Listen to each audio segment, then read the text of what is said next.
Iman adalah syarat penting untuk diterimanya amalan-amalan kita. Dan dari seluruh hal-hal yang terkait dengan iman, ada 6 yang dikatakan sebagai rukun iman. Iman kepada Allah, iman kepada Rasulnya, iman kepada kitabnya, kepada malaikatnya, iman kepada hari kemudian, dan iman kepada takdir yang kita pandang baik atau takdir yang kita pandang sebagai suatu yang buruk bagi kita. Semuanya kita harus imani. Tidak sah keimanan seseorang tanpa mengimani keenam hal ini. Dalam hal apa Allah menyebutkan la raiba fihi atau la raiba fiha? Dari ke-14 ayat-ayat yang menyebutkan masalah ini, maka semua kembali pada 3 hal, yaitu kepada Al-Quran, dan kepada kematian, dan kepada persoalan hari kiamat. 3 masalah ini Allah mengatakan tidak ada keraguan padanya, tidak ada hal yang pantas untuk diragukan. Persoalan kitab, persoalan kematian, dan persoalan terjadinya hari kiamat. Dipersembahkan oleh, disponsori oleh. Semoga Anda dan keluarga bahagia serta sehat selalu. Innal hamdalillah nahmaduhu wa nasta'inuhu wa nastaghfiruh wa na'udzu billahi min syururi anfusina wa sayyiati a'malina. May yahdihillahu fala mudhillalah wa may yudlil fala hadiyalah. Wa asyhadu an la ilaha illallah wahdahu la syarikalah wa asyhadu anna Muhammadan abduhu wa rasuluh. Ya ayyuhalladzina amanu taqullaha haqqa tuqatih wa la tamutunna illa wa antum muslimun. Amma ba'du fa inna asdaqal hadithi kitabullah wa khairal hadi hadi Muhammadin sallallahu alaihi wa ala alihi wasallam wa syarral umur muhdatsatuha fa inna kulla muhdatsatin bid'ah wa kulla bid'atin dhalalah wa kulla dhalalatin finnar. Ayyuhan nas rahimakumullah. Jamaah Jumat yang berbahagia, yang dimuliakan oleh Allah Subhanahu wa taala. Kita berada di hari yang mulia, hari yang istimewa, hari raya umat Islam setiap pekannya, hari Jumat. Jumat kita hari ini adalah Jumat penanggalan 17 Syawal 1445 Hijriah.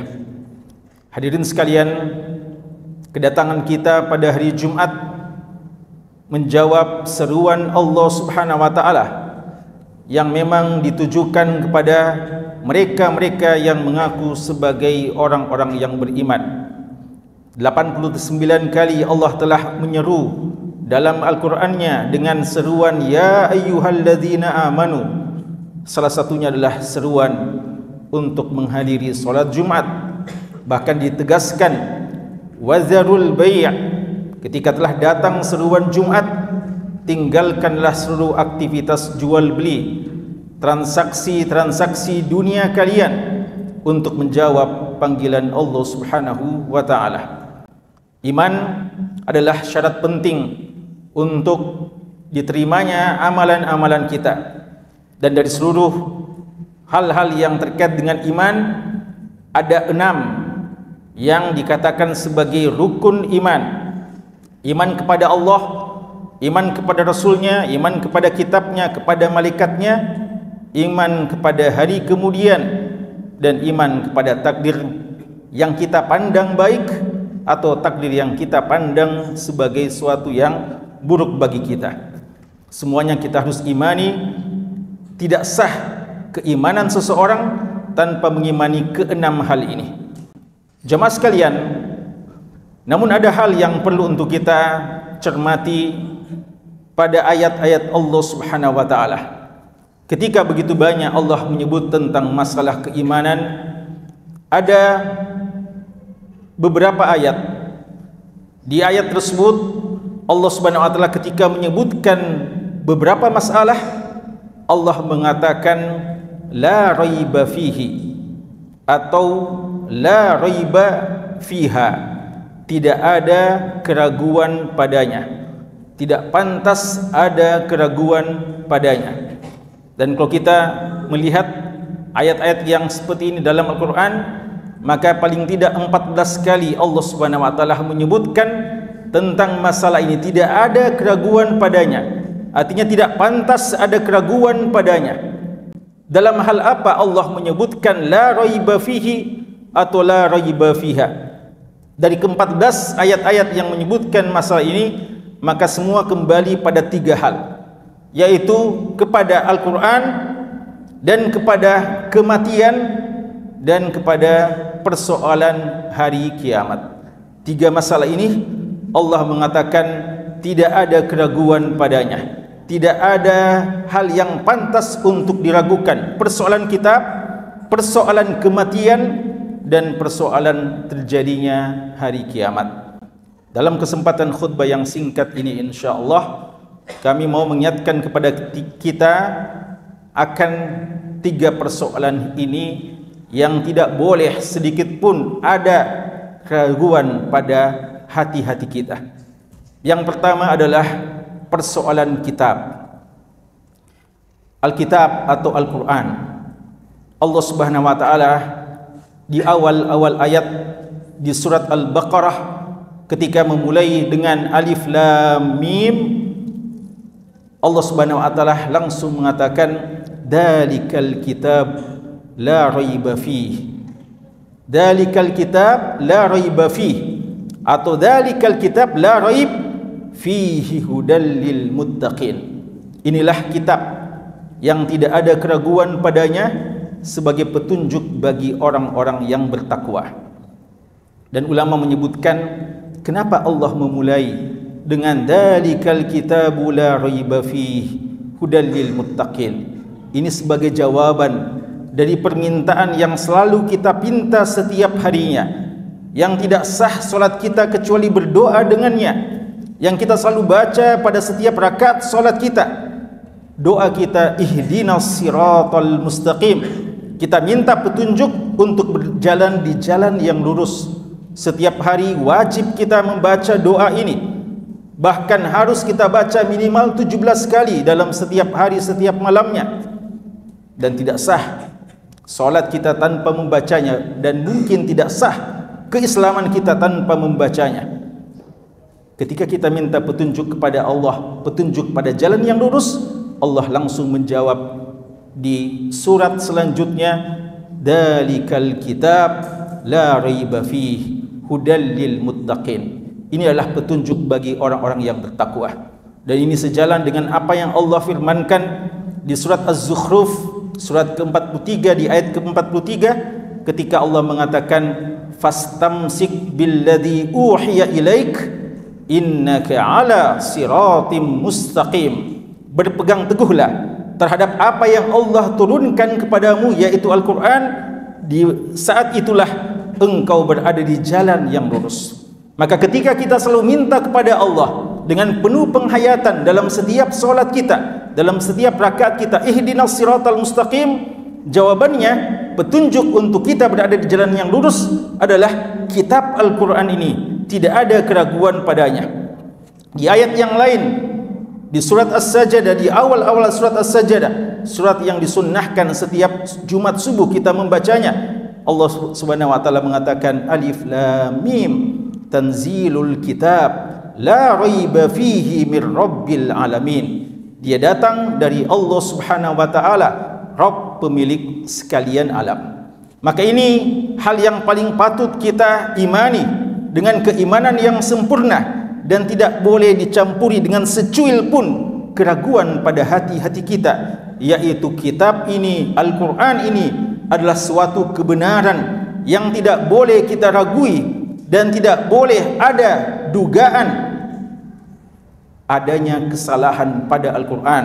Allah mengatakan kitab ini adalah kitab yang la ya'tihil batilu min baini yadayhi wala min khalfih tanzilum min hakimin hamid.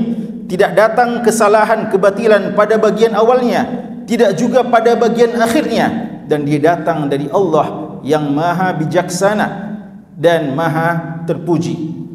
Dan tidak ada kontradiksi sedikit pun dalam Al-Quran ini, dalam hukum-hukumnya, dalam informasi yang diturunkan padanya, dan apa saja yang ada dalam Al-Quran tidak ada keraguan padanya, tidak ada kontradiksi di dalamnya. Allah mengatakan, afala yatadabbaruna al-Quran walau kana min indi ghairillah lawajadu fihi ikhtilafan katsira. Apakah mereka tidak mau mentadabburi isi Al-Quran? Seandainya Al-Quran datang bukan dari Allah, tentu mereka akan mendapatkan kontradiksi, saling bertentangan antara satu ayat dengan ayat yang lainnya, satu surat dengan surat yang lainnya, satu hukum dengan hukum yang lainnya. Tapi itu tidak akan mereka dapatkan karena dia datang dari Allah Subhanahu wa taala. Maka jemaah sekalian, tidak boleh seorang mukmin meragukan apa yang ada dalam Al-Quran, tidak pada kisah-kisahnya. Laqad kana fi qasasihim ibrah liulil albab ma kana hadisan yuftara. Telah ada pada kisah-kisah yang Allah sebutkan dalam Al-Quran pelajaran bagi orang-orang yang berakal. Ma kana hadisan yuftara, dia bukan kisah-kisah fiksi yang dibuat-buat, dia kisah nyata yang benar adanya. Ambil pelajaran dari kisah-kisah yang disebutkan dalam Al-Quran. Dan hal yang kita juga mesti yakini jamaah sekalian adalah kita yakini bahwa tidak ada hukum yang lebih baik daripada hukum undang-undang penetapan aturan yang ditetapkan oleh Allah Subhanahu wa taala. Allah tegaskan dalam surat Al-Maidah ayat ke-50, "Wa man ahsanu minallahi hukma liqaumi yuqinun." Siapa lagi dan apa lagi hukum yang lebih baik daripada hukum Allah bagi orang yang mau meyakini? Persoalannya adalah persoalan yakin tak terhadap hukum yang datang dari Allah. Wajib kita yakini tidak ada hukum yang lebih baik, yang adil, yang tidak ada kezaliman padanya kecuali hukum yang datang dari Allah Subhanahu wa taala.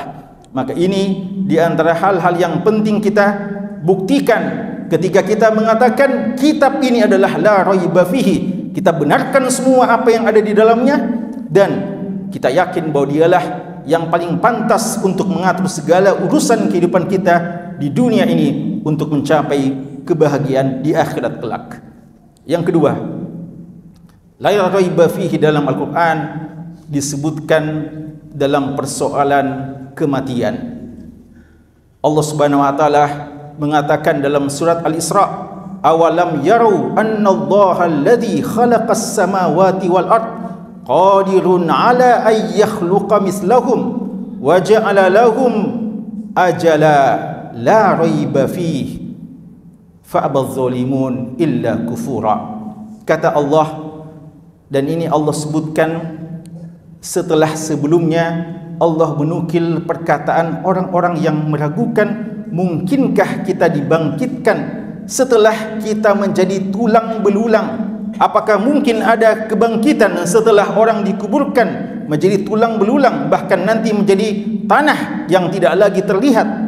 Allah Subhanahu wa taala mengatakan selanjutnya, awalam yaru, apakah mereka tidak melihat Allah lah yang menciptakan langit dan bumi. Qadirun ala an yakhluqa mislahum, jika saja Allah mampu menciptakan langit dan bumi yang begitu besar, maka Allah sangat mudah, sangat mampu untuk menciptakan manusia kembali setelah mereka menjadi tulang belulang. Wa ja'ala lahum ajala, dan Allah setelah menciptakan makhluk-makhluknya, Allah menciptakan ajal bagi mereka, waktu kematian bagi mereka. Tapi kata Allah, fa'abadh zalimuna illa kufura, tapi memang begitulah orang-orang kafir, orang zalim, mereka taunya cuma kufur kepada Allah. Setelah mereka menyaksikan segala bukti akan kebenaran Allah dan kemahakuasaan Allah, mereka tetap kufur dan tidak mau mengimani, membenarkan apa yang telah datang dari Allah Subhanahu wa taala. Padahal ajal ini, kata Allah, wa ja'ala lahum ajala la raiba fi, Allah tetapkan bagi mereka ajal la raiba fi, tidak ada keraguan padanya. Fa abadh zalimuna illa kufura, tapi sangat disayangkan orang-orang zalim, orang kafir tetap saja mengkufuri kedatangan ajal bagi mereka. Dan ini yang Allah katakan kepada orang-orang Yahudi, qul innal mauta alladhi tafirruna minhu fa innahu mulaqikum, sesungguhnya kematian yang kamu coba lari darinya, dia tetap akan mendatangimu. Dan Allah menamakan ajal, kematian sebagai satu keyakinan.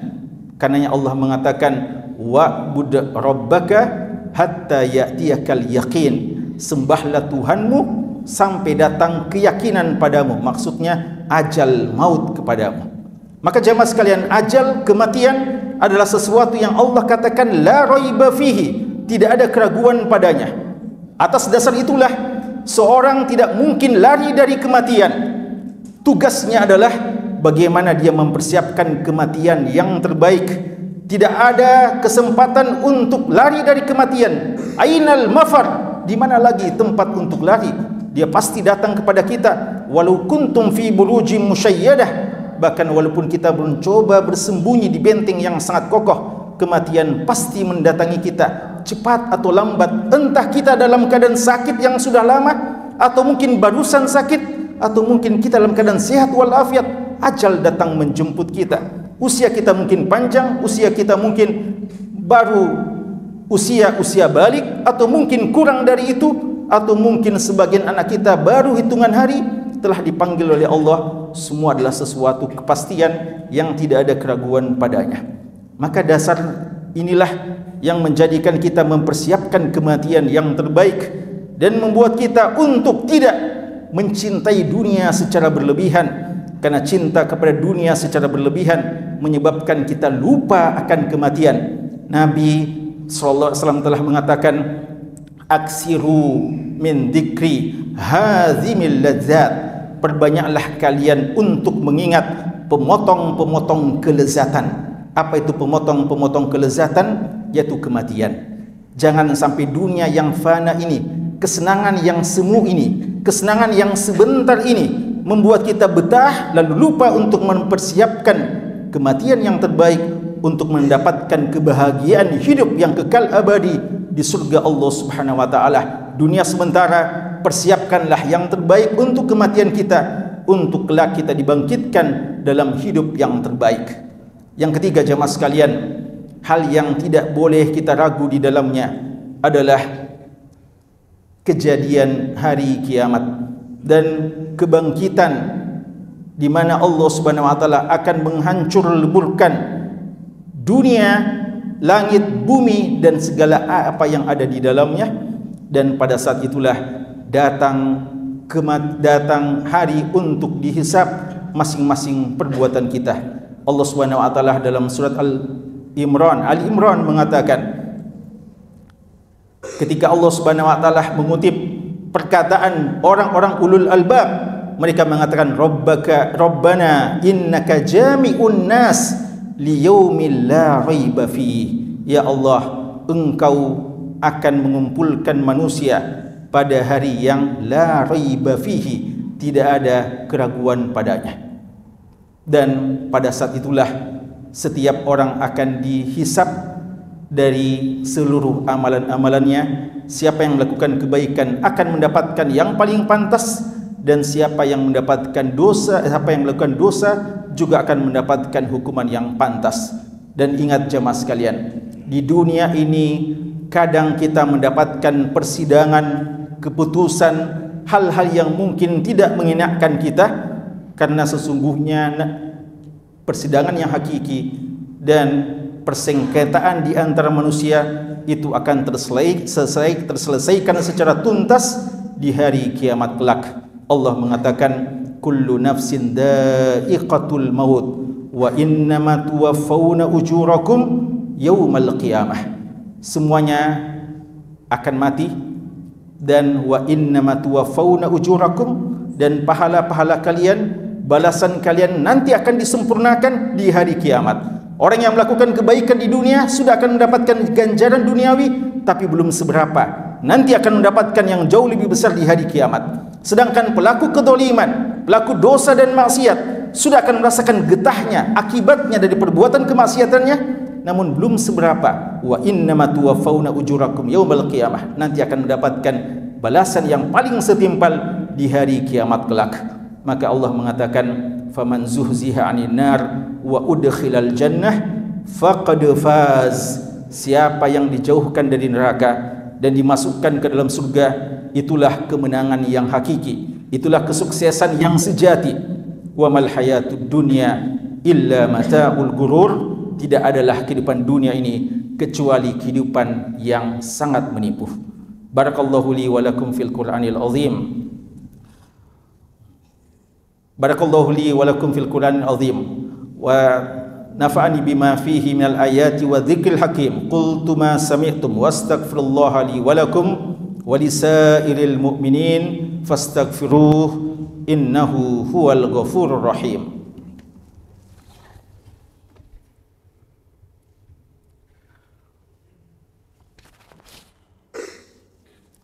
Alhamdulillahi ala ihsanih wa syukru lahu ala taufiqihi wa amtinanih wa ashhadu an la ilaha illallah ta'ziman li sya'nih wa ashhadu anna Muhammadan abduhu wa rasuluh ad-da'i ila ridwanih sallallahu alaihi wa ala alihi wa sahbihi wa ikhwani. Hadirin sekalian, dalam khutbah penutup beberapa pesan-pesan terakhir yang perlu untuk kami ingatkan. Di antaranya firman Allah Subhanahu wa taala, ya ayyuhalladzina amanu taqullaha wal tanzur nafsum ma qaddamat lighad wattaqullaha innallaha khabirum bima ta'malun.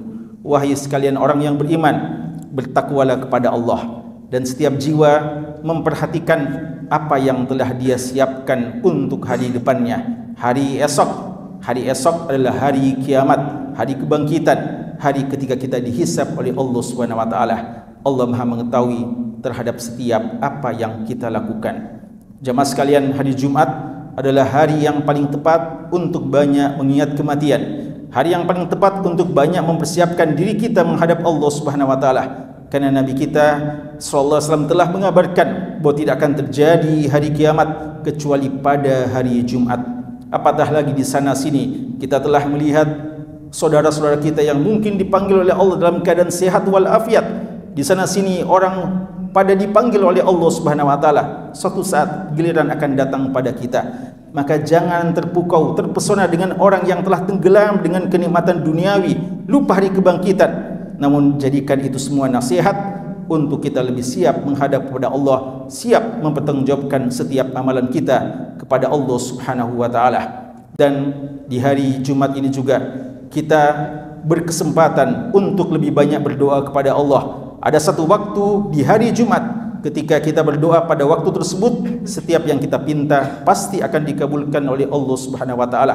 Maka mari kita memperbanyak doa kepada diri kita, keluarga kita, kepada bangsa kita, dan tentu saja kepada saudara-saudara kita di Palestina yang masih terus terzalimi oleh kaum Zionis, para pembantai tersebut. Kita doakan semoga kemenangan segera datang kepada saudara kita, dan semoga Masjid Aqsa segera kembali kepada pangkuan kaum muslimin. Dan jamaah sekalian, hari Jumat juga adalah hari untuk memperbanyak salam dan salawat kepada Nabi kita Muhammad sallallahu alaihi wasallam. Allahumma salli ala Muhammadin wa ala ali Muhammad kama sallaita ala Ibrahim wa ala ali Ibrahim wa barik ala Muhammad wa ala ali Muhammad kama barakta ala Ibrahim wa ala ali Ibrahim fil alamin innaka Hamidum Majid. Allahumma ighfir lil muslimina wal muslimat wal mu'minina wal mu'minat al ahya'i minhum wal amwat ya sami qarib mujibud da'awat. Rabbana zalamna anfusana wa illam taghfir lana wa tarhamna lanakunanna minal khasirin. Rabbana la tuzigh qulubana ba'da idh hadaitana wa hab lana min ladunka rahmah innaka antal wahhab. Rabbana ighfir lana dhunubana wa israfana fi amrina wa tsabbit aqdamana wansurna 'alal qaumil kafirin. Rabbana ighfir lana wa li ikhwanina alladhina sabaquna bil iman wa la taj'al fi qulubina ghillan lil ladzina amanu. Rabbana innaka raufur rahim. Allahumma izzal Islam wal muslimin wa ahlikil kafarata wal musyrikina ya rabbal alamin. Allahumma ansur ikhwanana al mujahidina fi Palestin. Allahumma anji ikhwanana al mustad'afina fi Gaza. Allahumma ansurhum nasran mu'azzara. Allahumma alayka bil yahudil ghasibin. Allahumma ahsihim adada waqtulhum badada wa la tughadir minhum ahada. Rabbana hab lana min azwajina wa dhurriyyatina qurrata a'yun waj'alna lil muttaqina imama. Allahumma taqabbal minna siyamana wa qiyamana wa tilawatana wa sa'ira a'malina ya arhamar rahimin. Rabbana atina fid dunya hasanah wa fil akhirati hasanah wa qina adzabannar. Rabbana ighfir lana wa liwalidina warhamhum kama rabbawna shighara. Allahumma inna nas'aluka husnal khitam. Allahumma rzuqna husnal khatimah ya arhamar rahimin. Subhana rabbika rabbil izzati amma yasifun wa salamun alal mursalin walhamdulillahi rabbil alamin.